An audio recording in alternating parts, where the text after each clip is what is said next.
Open your eyes.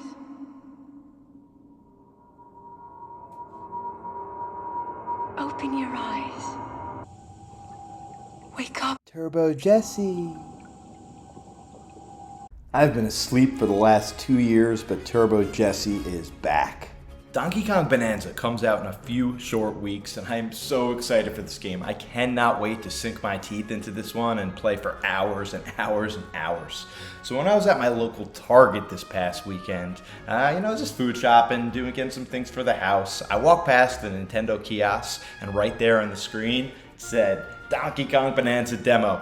I didn't really have time to play, but you know what? I made time for this. It was a 15-minute long demo. I loved every second of it. I have a lot of thoughts and my first impressions of the game and kind of opinions and kind of where I could see the game going once it's released. So I'm going to tell you all that in this video. But if you're into any type of Nintendo content, PlayStation content, movie content, any of that sort of thing, definitely think about subscribing, hitting that like button. Really appreciate it. Really helps the channel. But let's get into this video. So just like many of you, I got a Switch 2, I think earlier this month, about 3 weeks ago, and I've been playing Mario Kart World non-stop. I played through all the Grand Prix, I played Knockout Tour, I played online, I played the battle mode, I've been playing free roam a ton, getting all those P-switches wherever they are. Just really, really, really enjoying this game. But at the same time, when I get a new system, a racing game isn't the first thing I run to. I know Mario Kart is different, and I really love it, but I've really always thought of Mario Kart as like that in-between game. In between the big releases, I'll fire Mario Kart up, play a few races, play online a little bit, but when I'm thinking about getting a new system, Mario Kart isn't the first thing that comes to mind. I'm always more interested in like an action and adventure game, a platformer game, something Nintendo can really impress me with and show me why I just spent all this money for a new system. So I'm very happy that Donkey Kong is right around the corner and I was able to play this 15-minute demo of Donkey Kong because all my worries have been set aside. Nintendo has a banger on their hands and I can't wait to tell you about it right now. So whenever I pick up a controller for the first time, obviously the first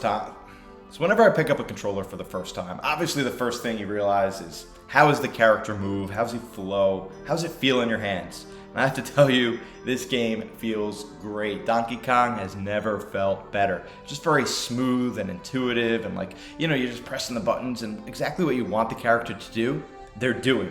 So it feels unbelievably great. I know there's a lot of speculation, it's almost proven that the Super Mario Odyssey team that made that game is making Donkey Kong, and I really feel that, especially when I have the controller in my hands. Everything is just so fluid and everything just goes together so well, from all the different moves Donkey Kong could do to just moving around the map. It just feels great. It feels refreshing in a way that just makes me so excited. It's just like a game you put in your hands and you could just play for hours, and there's so many different moves. I know Super Mario Odyssey is the type of game where hey, you could move around Mario and you could get to the end of the game by doing this basic moveset, but the more you get into it, the more you learn the mechanics. There's so much that you could do and uncover and surprises, and that's exactly how I felt playing Donkey Kong. It just felt like what you wanted to happen, Donkey Kong was doing. From if it was punching things, to digging, to ripping up chunks of rock, to beating bad guys. The game just felt so good, and you could tell that Super Mario Odyssey DNA is definitely in this game, and that is a wonderful thing because Super Mario Odyssey is one of the best controlling games of all time, and I believe Donkey Kong is going to be right on that level, especially with just how it controls. But controls are a big part, but also how the game looks is really important too. And this game is unbelievable looking. It is so vibrant. There's so many colors everywhere. Everything just pops. Everything just looks so fresh and alive. The graphics on this game, it looks like a next generation game. It looks like that big release for a new console, the thing that we've been looking for. It might not be this huge, massive graphical leap that we've seen in other console generations, but it just looks unbelievable.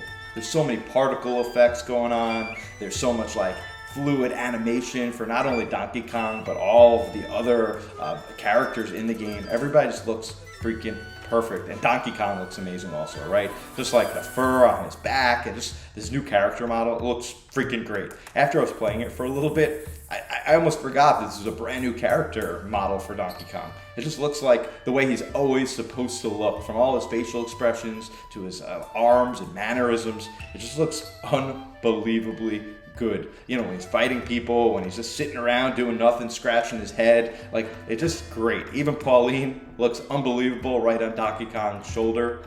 The thing that really stuck out to me was all the destructible environments. Like, you can really go anywhere and do anything, create a hole here, create a cave there, find secrets everywhere. This game just looks amazing, and the whole world just feels alive.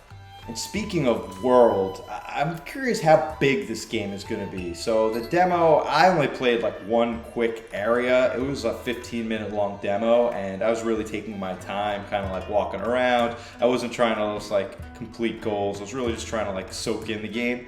And then, of course, there's this little kid behind me online, so he got to play the demo next, and I was out of time, so I only got 15 minutes.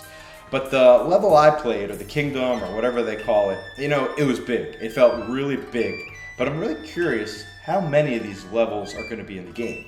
If we go back to Super Mario Odyssey, there were 15 kingdoms. That includes the Mushroom Kingdom, which is kind of like a post-game area. And there were two other, what are they called? The Dark Side of the Moon and Darker Side of the Moon. So there were 17 kingdoms in that game. But if you take out the Mushroom Kingdom and you take out the two darker side of the world, moon, those post-game stuff, really 14. Then I think there were 2 or 3 battle stages, so it's really like 12 original kingdoms in Super Mario Odyssey. I'm assuming there's going to be a similar amount in this game. I know in this game, you know, each world has different levels. So maybe there won't be 12 kingdoms or worlds. Maybe it'll be something like 10 worlds, but each world has multiple levels to explore. And I think they're going to be very big, but not only big, they're going to be dense. Like in the demo, there was something to do everywhere. There weren't really like these big open areas where there wasn't much going on. There was stuff going on everywhere. So I think if we get like 10, 11 worlds plus 1 or 2 or 3 post-game worlds, I think this game will be plenty big. And in terms of big, like what are we going to be doing in the game? The collectibles are going to be insane. There's going to be so much to find. I know Super Mario Odyssey, there were I think 999 moons to find. I know in other recent Nintendo games, like the new Zelda games, there were like 1,000 Korok seeds. Sorry guys, I think the same amount of collectibles are going to be in this game as well. I think we're going to be searching for 1,000 bananas. Like you're not going to need to find all those if you want to upgrade all your tree and to like your skill tree and to like complete the game. But if for any of you completionists out there, I think there's going to be plenty to do and plenty to find, including the bonus worlds or the challenge levels. I know Donkey Kong, that's a big staple for them. Like in all the levels, there's always like a bonus room or a challenge room. I think there's going to be dozens and dozens and dozens of these bonus rooms. I think the variety is just going to be insane. I think it's going to keep being fresh, and there aren't going to be many repeats of the same type of challenge rooms. So if you're worried about content in this game, I think this game is going to be freaking massive. After playing the 15-minute long demo of Donkey Kong Bonanza, I am even more hyped than I was before. This game comes out in a few short weeks on July 17th, and I cannot wait to get it. I'm going to get it digitally, pop it right on my Switch, and playing the second it comes out. I just can't believe it. I can't believe this game is right around the corner, and we just heard about it like 2 months ago. This is going to be a big one, guys. This is going to be a generation-defining game. It might not be the biggest generation-defining game when it's all said and done, but like right now for the next year or two, this is going to be it. I think this is going to be a Game of the Year contender. Might not win, but this is going to be a big Nintendo game, and I can't wait to see what's more in store. Nintendo showed us so little about this game already. Can't wait to see all the level types, the story. I'm sure there's going to be some big surprises. But if you're into that sort of content, like game theory, predictions, I'm planning to make a lot of Donkey Kong videos in the next few weeks, leading right past the release. We'll be talking about the other Nintendo IPs that are right around the corner, including Metroid Prime 4. I'm going to do a bunch of predictions of other future Switch games that I believe are going to come out in the next 18 months or so. So if you're interested in any of that stuff, definitely think about subscribing, liking the channel. Guys, I've been out of the limelight, not making content for about 2 years. And the reason is I've just had a lot of stuff going on in my personal life. I had a second child, I bought a house, but got a new job. So just a lot going on. But now things are starting to settle down a little bit. I'm going to be making more content. Thank you guys to all of you who haven't unsubscribed from my dormant channel for the last few years. But I'm back. Oh yeah, Turbo Jesse is back. Guys, thank you so much for watching this video. Hope you stick around, hit that sub button, hit the like button.